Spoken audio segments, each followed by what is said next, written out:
Mira, nosotros somos la muerte, güey. Nosotros, güey. ¿Estás hablando qué, güey? ¿No?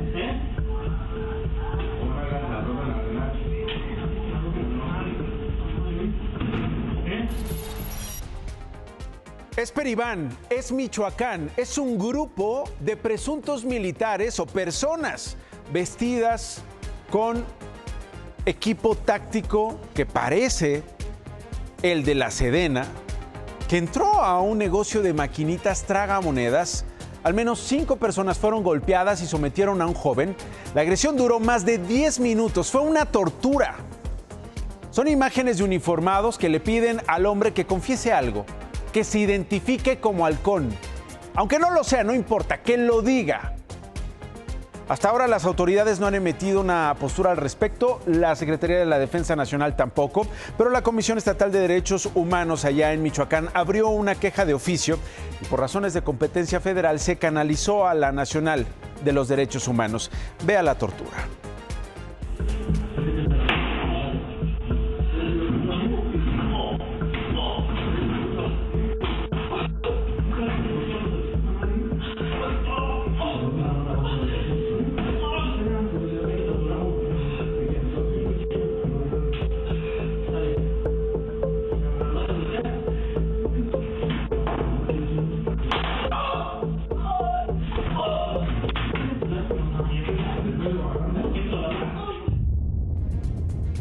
Son militares, son miembros del crimen organizado.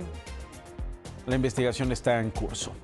La hipótesis de un sismo de 7.2 con epicentro en Pinotepa Nacional, en Oaxaca, alertó de nueva cuenta a la población del Valle de México y puso en marcha un gran operativo por parte de autoridades locales y federales. Es el primer simulacro del 2026 con la modalidad regional. Se llevó a cabo en la ciudad y en el Estado de México, y en el que la alerta sísmica otra vez volvió a sonar, como muchos se han quejado, con la intensidad con la que a muchos asusta, e incluso con el mensaje que a la presidenta de la República pues no le gustó. Sale el texto de alerta presidencial en dispositivos móviles, también por supuesto en radios, en televisiones, instantes después de los casi 15, 20 segundos, 30 que durara esta alerta en los celulares. 14,000 altavoces de calles y avenidas se hicieron sonar. En el 98.5% de ellos funcionaron correctamente y fue el reporte que dieron las autoridades capitalinas sobre cómo es que llegamos a los siguientes minutos del simulacro. Mire.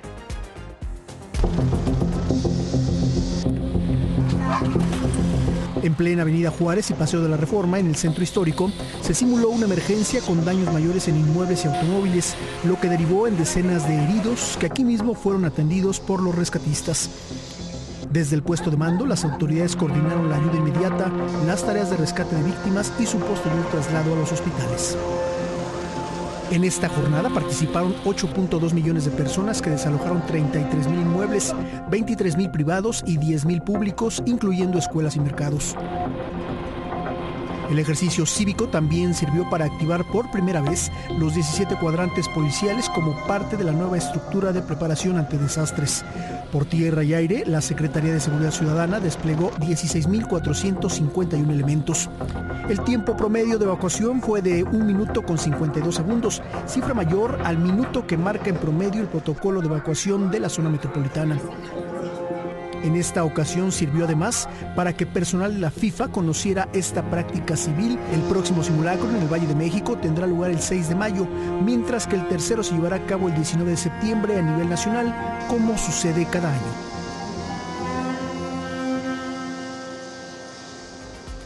En Palacio Nacional, la presidenta participó de forma activa en este simulacro. Luego de que se activara esta alerta, salió de su despacho, se dirigió al patio central junto a personal de la Secretaría de Hacienda, Presidencia, militares y representantes, colegas pues de los medios de comunicación, además de trabajadores de resguardo y de limpieza.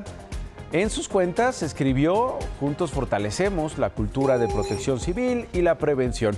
El simulacro duró 15 minutos. Al finalizar se informó que evacuaron 930 personas en Palacio Nacional. El tiempo de salida fue de 3 minutos. De manera hipotética, se estimó que fallecieron 9 personas y al final del día, pues se confirmó que se está cultivando esta cultura ante los terremotos.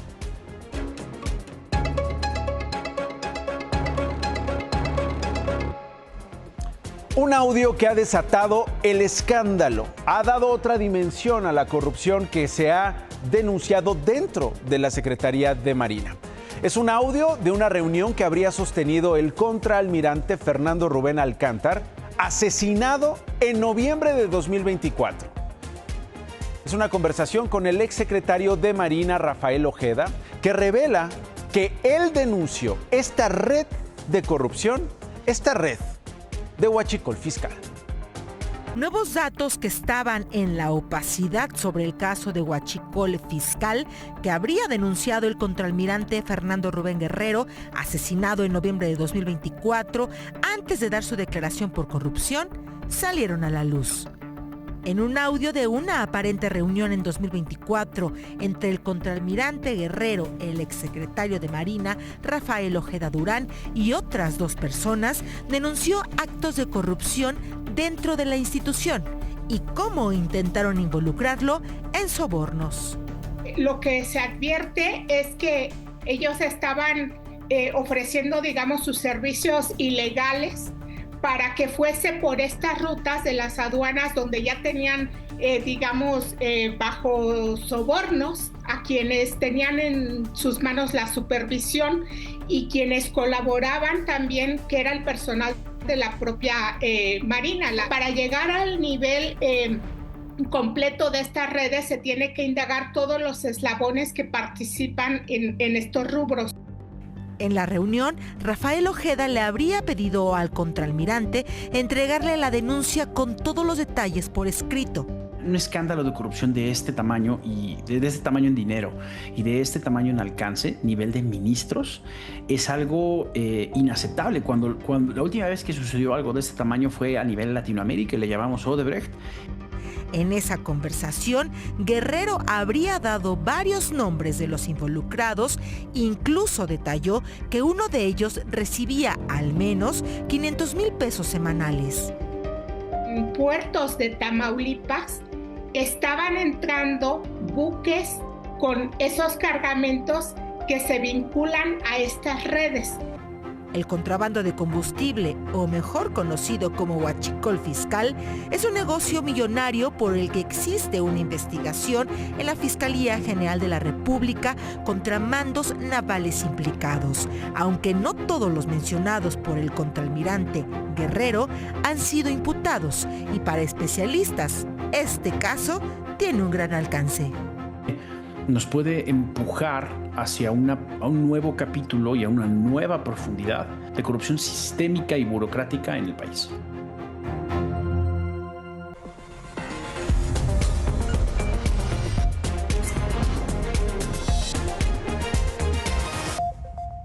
Corrupción en la Marina, corrupción que se viene gestando desde el sexenio pasado. Esa corrupción que algo tiene que ver con las violencias de todos los días, de alguna manera. La de hoy, abren fuego contra niños que estaban jugando en un parque. Si hay impunidad en un caso, ¿qué esperar con estos niños inocentes en San Francisco del Rincón, en el estado de Guanajuato? Ahí mataron a un hombre, dejaron heridos a 8 niños y a 2 adultos más. Llegaron a un disparador y luego se fueron y dejaron una moto allí. ¿A quién le dispararon? A mi hermana, a un niño y a un muchacho que venía en doble. Una niña que se llama Camille y mi hermana se llama Brian y el niño que le disparó se llama Neita. Es la hermana de un niño lesionado que se encontraba jugando en el parque de la colonia Renovación de San Francisco del Rincón, Guanajuato, cuando fueron sorprendidos por una balacera entre 2 grupos rivales. Un adulto de 36 años perdió la vida. Brian, de apenas 10 años de edad, al igual que otros 3 menores, están internados en el hospital de San Francisco del Rincón. Pues está bien. Nomás van a checarlo a ver si no le afecta a los pulmones. Pulmones, ¿el qué estaba haciendo? Estaba jugando, se acaba de salir a jugar. Los agresores dispararon con armas largas, lesionando en las piernas, brazos y espalda a los niños que corrieron durante el desconcierto. Las balas también impactaron paredes, ventanas, portones, postes y guarniciones del lugar. En cuanto aquel gritó ya, el de aquí de las 5 de mayo, empezó a tirarle disparos al... montaba la bolita ahí en el árbol, el otro igual, y cuando empezaron a escuchar que se empezó a alborotar todo, a correr todos, de allá de aquella casa Rosa salió uno a tirarle disparos a los Yacao. Los vecinos aseguran que estas balaceras son recurrentes. Yo tengo poquito aquí viviendo, tengo unos 4 años, 5 años. Y en el tiempo que yo tengo aquí, con esta baleada que van, son 4. 4 balaceras. 4 balaceras, el ritmo es prácticamente una por año en el caso de esta señora que recién se mudó. Niños baleados. Autoridades del gobierno de Guanajuato y de la Fiscalía se comprometieron a dar con los responsables. Y yo pregunto si lo darán. Y lo pregunto porque son niños que no tienen apellidos rembombantes. Son niños que están jugando en un parque. Familias que hoy exigen justicia y que están destrozadas. Y que tiene que ver, por supuesto, también con lo que pasa con la administración cotidiana en el país. Por ejemplo, si no somos capaces de dar a conocer la relación, los contubernios en distintos niveles de los gobiernos con los criminales, vamos a ser capaces, por ejemplo, de decir qué se hace con nuestro dinero. Lo pregunto porque la pasada administración federal, la de Andrés Manuel López Obrador, concluyó su gestión con 65,000 millones de pesos por aclarar, de los cuales la mayoría, 54,000 millones, corresponden a los estados y municipios. Ahí donde pasan las balaceras, ahí donde se supone que gastan en seguridad pública, ahí es donde se supone que gastan en inteligencia para prevenir lo que pasó, entre otras cosas, en San Francisco del Rincón, en Guanajuato. De acuerdo con el informe de la Auditoría Superior de la Federación, el resto del monto pendiente corresponde a organismos como Petróleos Mexicanos con 1,762 millones que están por aclararse. La Secretaría de Infraestructura, Comunicaciones y Transportes, otros 1,215, seguidos por el Poder Judicial, 284 millones, y la Secretaría de Marina con 233 millones. De ese monto, de la Secretaría de Marina, 81 millones. Ahí la misma Secretaría de Marina, que como le acabo de presentar, tiene señalamientos de corrupción, eran para corregir, por ejemplo, otro pendiente que a lo mejor se pudo evitar. El de la línea Z del tren interoceánico que se accidentó en diciembre pasado con un saldo de 14 muertos. Lo que se presenta no es aquello en lo que se detectó corrupción, sino aquello que no pudo comprobar. Es un rito que no le sirve a nadie. Se hace mucho ruido, pero hay pocas nueces. Exacto, mucho ruido y pocas nueces. Estados que tienen más observaciones: Morelos, Chiapas, Hidalgo y Veracruz. Todos gobernados hoy por Morena. Pero increíblemente, otros como la Ciudad de México, también gobernado por Morena, Jalisco por MC, Querétaro por el PAN, Quintana Roo por Morena, Sinaloa y Zacatecas por Morena, no tuvieron un solo peso que aclarar. Fueron prácticamente perfectos, según la auditoría. Están hablando de que hay un sesgo en la fiscalización para proteger, cuidar a ciertos gobiernos. Salen a cantarlo contentos porque piensan que cantándolo ya de veras la gente los va a percibir éticos. El último año de gobierno del sexenio pasado, como diría el clásico, el famoso año de Hidalgo. Recordará que Marx Arriaga estuvo atrincherado al hueso en su oficina de la SEP.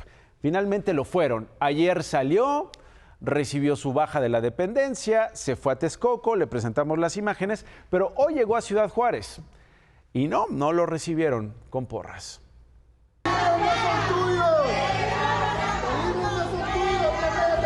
Esquiroles de Cepeda, esquiroles de Mario Delgado, no importa, seguimos trabajando. Regresamos a nuestro centro escolar.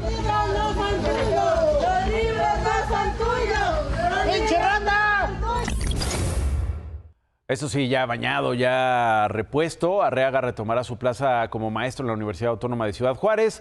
A su llegada aseguró que el secretario de Educación, Mario Delgado, tiene muchas redes y que sindicatos están infiltrados y en contra de la educación democrática y justa. Ayer en Morelos se llevó a cabo la primera sesión del Consejo de Paz y Atención a las Causas de la Violencia, orientado a la reconstrucción del tejido social. Tras la reunión, fíjese, el obispo de la diócesis de la capital, Ramón Castro, fue cuestionado por colegas sobre lo revelado hace unos días por el secretario de Seguridad de Morelos, Miguel Ángel Urrutia, respecto a que 5 alcaldes de Morelos se encuentran bajo investigación por presunta relación con el crimen organizado. Y vea cómo respondió el prelado. Se me hacen pocos, 5. Yo creo que son más los que viven esa realidad, la están constatando y sabemos que hay situaciones más complejas, ¿verdad? Y que no son 5, quizás son 7, son 9, no sé, pero son más, ¿cierto? Esta situación tan compleja que recibió el gobierno del estado de parte del sexenio anterior fue terrible y no se sabe solucionar rápidamente. Y se solucionará rápido, por lo menos lo prometieron en campaña. No es así de sencillo, pero ahí está la declaración del obispo. 5 se le hacen pocos. Jornada de vacunación o precampaña. No más esto faltaba. Una diputada de Morena en Iztapalapa aprovechándose, sacando raja política de la vacunación contra el sarampión. Estamos vacunando contra el sarampión. Entonces agradecerles que acudan a cuidarse, porque recuerden que si te cuidas tú, nos cuidas a todos. Estamos nosotros agradecidos con la diputada. Estos esfuerzos valen la pena. Estamos agradecidos con la diputada. Estamos vacunando, dice la diputada. Valeria Cruz se llama, diputada por Iztapalapa, presidenta de la Comisión de Salud del Congreso en la Ciudad de México, promocionó una jornada de salud y bienestar emocional a su favor, ¿no? Lo hizo en una unidad habitacional. Aparentemente todo estaba bien, pero vea el detalle. Cada uno de los puestos de atención tiene su nombre rotulado. ¿Quién le permitió esto? ¿Está de acuerdo con esto el gobierno de la Ciudad de México, la Secretaría de Salud de la Ciudad de México? ¿Esto es político? ¿Esto estamos vacunando? ¿Lo promueven los diputados? ¿Lo pagan los diputados? ¿Es una cosa de los diputados? ¿O es algo que tiene que ver con la Secretaría de Salud y el gobierno de la Ciudad de México para prevenir contagios? Bueno, había colaboradores con chalecos con su nombre, ya sabe, como si se tratara de un acto de campaña. ¿Qué dice el grupo parlamentario de Morena? Un comunicado. Dice que la diputada Cruz ha participado activamente en la campaña de vacunación, que cualquier legislador de cualquier bancada puede hacerlo. Yo me pregunto, ¿así? Y que en ningún momento se condicionó ni preguntó la preferencia electoral de las personas que quisieran obtener una dosis. Pues nomás eso faltaba, ¿no?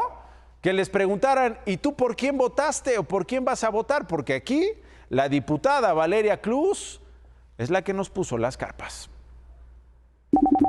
En el gobierno federal dicen que ya casi está lista la iniciativa de reforma electoral, pero la verdad es que el poliamor de Morena, PT y Partido Verde parece que terminará en despecho.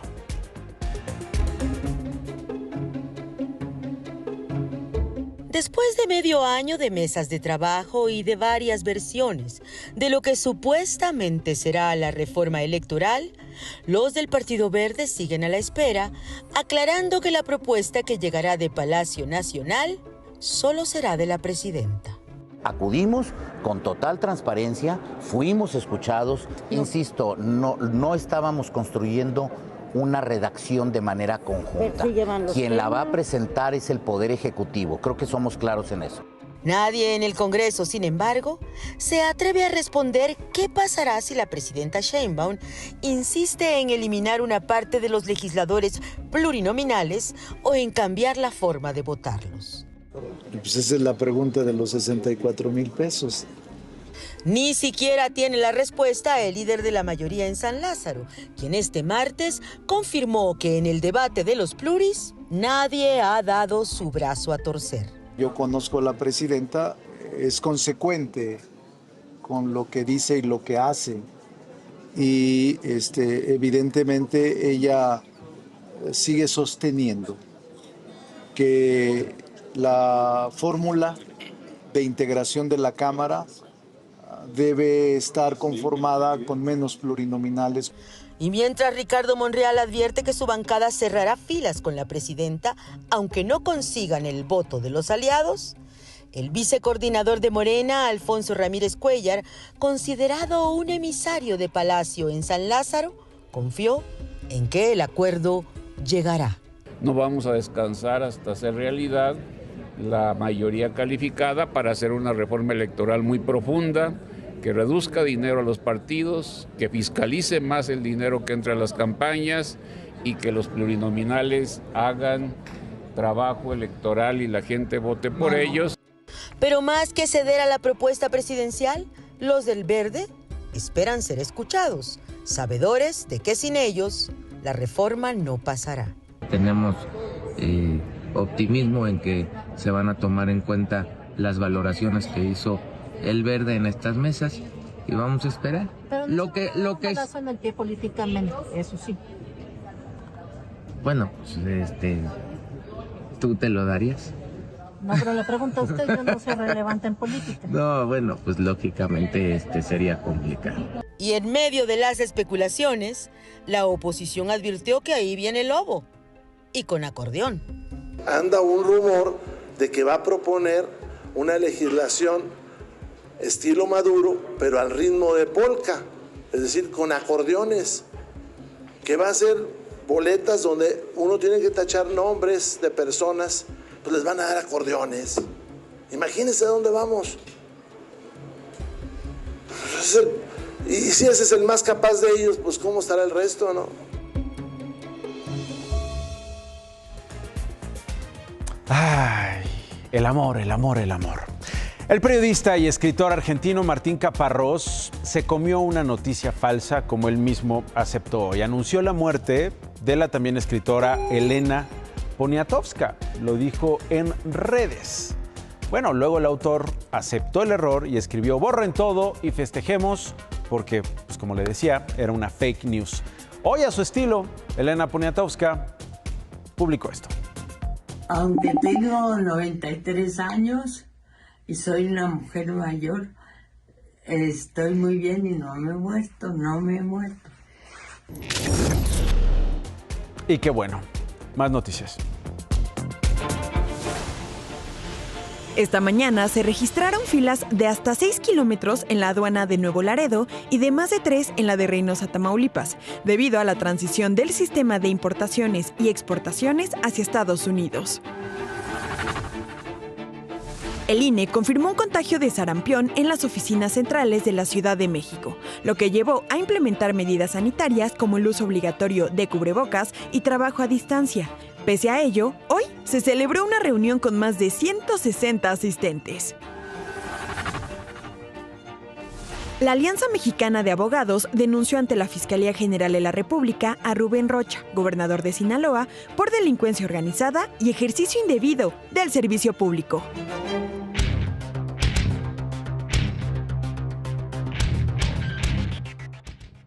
Yo soy mega fan de Raquel Buenrostro, la secretaria Anticorrupción y Buen Gobierno. Y le voy a decir por qué. Porque lo que está haciendo honestamente funciona. Va a disminuir la corrupción y la ilegalidad. Hoy presentó el paquete anticorrupción, que son 23 leyes que ya existen, que las van a compendiar, las van a sistematizar, les van a poner reglamento, más 2 leyes nuevas. Básicamente lo que buscan es proteger mejor los datos personales y evitar la corrupción. También anunció que la presidenta va a presentar el próximo lunes una iniciativa para regular las megapensiones que se dan en CFE, que se daban en Luz y Fuerza del Centro, en Pemex, en la banca de desarrollo. Como las decidía un comité, pues podían hacer lo que les diera la gana. Y resulta que había casos, imagínese usted, un trabajador ganaba 10 al momento de jubilarse y decidían que iba a ganar 90 jubilado. ¿Por qué? Pues porque así lo decidían. No se van a quitar los derechos laborales ya adquiridos. Quien ya los tiene se queda con ellos. pero se hace un corte de aquí en adelante. Y el tercer caso es el de Abacor. Fíjense, Abacor fue una empresa que fue suspendida por la Secretaría Anticorrupción, inhabilitada en un proceso que sigue vigente, pues porque hacían tranza, porque hacían trampa verdaderamente. Pero los de Abacor, ¿qué cree que hicieron? Consiguieron que un tribunal dijera, ok, están sancionados, sí, inhabilitados, sí, pero no lo puede decir ni el Diario Oficial de la Federación ni el registro de inhabilitados. Una cosa verdaderamente exótica, mi querido Nacho. No, bueno, extrañísima, David, y no todo lo que brilla es oro también. Como veíamos, brillan estas pensiones doradas por ahora. Ya no. Pausa, regresamos. La última y me voy es el Papa León XIV, que presidió su primer miércoles de ceniza retomando la procesión penitencial que no era guiada por un sumo pontífice desde el 2019. Es el inicio de la cuaresma. El jerarca partió de la Basílica de San Anselmo, caminó hasta el Templo de Santa Sabina, donde presidió una misa. En México, desde temprano, millones de fieles acudieron a recibir la cruz de ceniza en la frente. Templos más visitados, por ejemplo, en el Valle de México, San Hipólito, por supuesto la Catedral Metropolitana, la Basílica, pero escenas así se vieron en templos como de San Juan de los Lagos, Catedral de Puebla y varios otros lugares. Gracias por elegirnos. Hasta mañana.